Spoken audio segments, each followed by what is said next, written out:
5 seconds. Start. நிதிநிலை அறிக்கை மீதான பொது விவாதத்தில் சட்டப்பேரவையில் உறுப்பினர் உரையாற்றியதாவது: மாண்புமிகு பேரவைத் தலைவர் அவர்களே, இந்த ஆண்டு வரவு செலவு திட்டத்தின் மீது நடக்கும் பொது விவாதத்தில் பங்கு கொள்ள வாய்ப்பளித்தமைக்கு நன்றி தெரிவித்துக் கொள்கிறேன். ஆளும் கட்சியின் நடவடிக்கைகளை சீர்தூக்கி பார்த்து கருத்துக்களை முன்வைக்கும் எதிர்க்கட்சி என்பது குதிரைக்கு கடிவாளம் போல என்றும் வண்டிக்கு அச்சாணி போல என்றும் பேரறிஞர் அண்ணா அவர்கள் கூட ஒருமுறை கூறியிருக்கிறார்கள். அவ்வகையில் எதிர்க்கட்சி என்ற முறையில் எங்களுக்குள்ள கடமைகளுக்கு ஏற்றவாறு இந்த நிதிநிலை அறிக்கையில் உள்ள அம்சங்களை வரவேற்றும் விமர்சித்தும் கருத்துக்களை கூற விளைகிறேன். பொது விவாதத்தின் போது தமிழ்நாட்டில் சட்டமன்ற மேலவை விரைவில் அமைக்கப்படும் என்ற அறிவிப்பை மாண்புமிகு முதலமைச்சர் அவர்கள் வெளியிட்டார்கள். மூத்தோர்கள், கல்வியாளர்கள், சான்றோர்கள், ஆசிரியர்கள் மற்றும் உள்ளாட்சி மன்றங்களின் பிரதிநிதிகள் உள்ளிட்ட அனைத்து தரப்பினரும் இடம்பெறக்கூடிய மேலவை என்பது மாண்புமிகு முதலமைச்சர் அவர்கள் குறிப்பிட்ட மாதிரி பேரவை விவாதங்களில் எழும் சூட்டை தணிக்கும் ஒரு அவையாக, மாநிலத்தினுடைய வளர்ச்சிக்கு உகந்த அவையாக இருக்கும் என்ற காரணத்தினாலே மேலவை மீண்டும் தமிழ்நாட்டில் அமைக்கப்படுவதை நான் வரவேற்கின்றேன். நிதிநிலை அறிக்கையின் அம்சங்கள் குறித்து பேசுவதற்கு முன் ஒன்றிரண்டு முக்கியமான கருத்துக்களை இந்த நேரத்தில் குறிப்பிட விரும்புகிறேன்.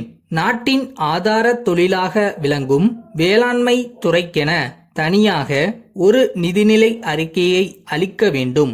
பொது நிதிநிலை அறிக்கையோடு மாநிலத்தின் பொருளாதார நிலைமையை விளக்கும் ஆய்வு அறிக்கையும் கடந்த ஆண்டு அறிவித்த திட்டங்களை அரசு எந்த அளவுக்கு நிறைவேற்றியுள்ளது என்பதை விளக்குகிற நடவடிக்கை அறிக்கையையும், திட்டங்கள் மக்களிடம் ஏற்படுத்தியுள்ள தாக்கத்தை விளக்கும் அறிக்கையையும் அவை முன் வைக்க வேண்டுமென்ற எங்கள் கோரிக்கையை மீண்டும் வலியுறுத்த விரும்புகிறேன்.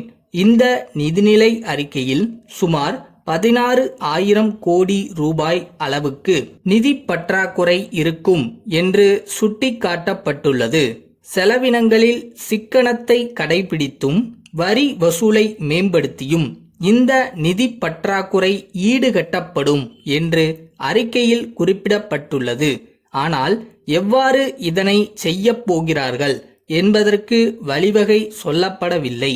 அதை மாண்புமிகு நிதியமைச்சர் அவர்கள் தனது பதிலுரையில் எடுத்துரைக்க வேண்டுமென்று கேட்டுக்கொள்ள விரும்புகின்றேன். ஒரு மனிதனுக்கு உண்ண உணவு, உடுக்க உடை, இருக்க இடம் ஆகியவை அவசியம் என்பதை உணர்ந்து இவ்வரசு தமிழ்நாட்டில் குடிசைகளை அறவே ஒழிக்க கான்கிரீட் வீடுகளை கட்டி கொடுக்கும் உன்னதமான ஒரு திட்டத்தை அறிவித்துள்ளதற்கு எங்களது கட்சியின் சார்பாக மனப்பூர்வமாக பாராட்டுக்களை இந்த சந்தர்ப்பத்தில் தெரிவித்துக் கொள்ள விரும்புகிறேன்.